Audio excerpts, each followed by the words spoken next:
আমি রাজধানী ঢাকা গুলিস্তান এলাকা।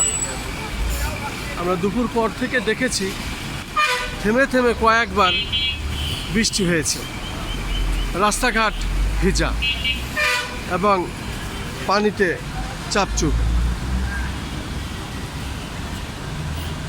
এবং আমরা দেখতে পাচ্ছি প্রায় 2-3বার এইভাবে বৃষ্টি হয়ে গেল।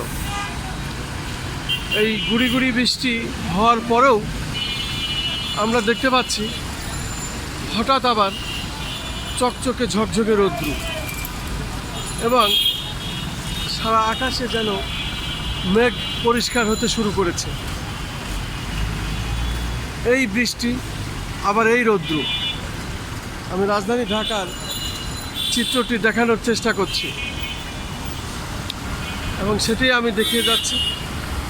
আমি দেখতে পাচ্ছি রাজধানী ঢাকা মূলত সবসময় ব্যস্ততম।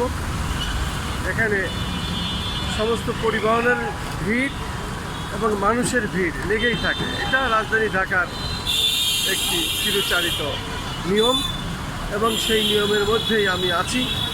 আমি দেখতে পাচ্ছি কখনো বৃষ্টি হচ্ছে, আবার কখনো রৌদ্র হচ্ছে।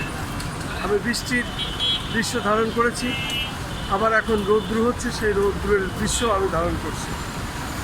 আমি রাজধানী ঢাকা গুলিস্তান এলাকার চিত্রটি দেখিয়ে যাচ্ছি।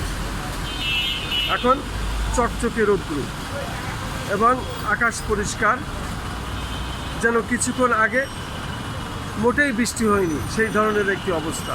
শুধু রাস্তাটা পানিতে ভেজা, জায়গায় জায়গায় পানি বেঁধে আছে, এই তাছাড়া সারা আকাশ পরিষ্কার, চকচকে রৌদ্র।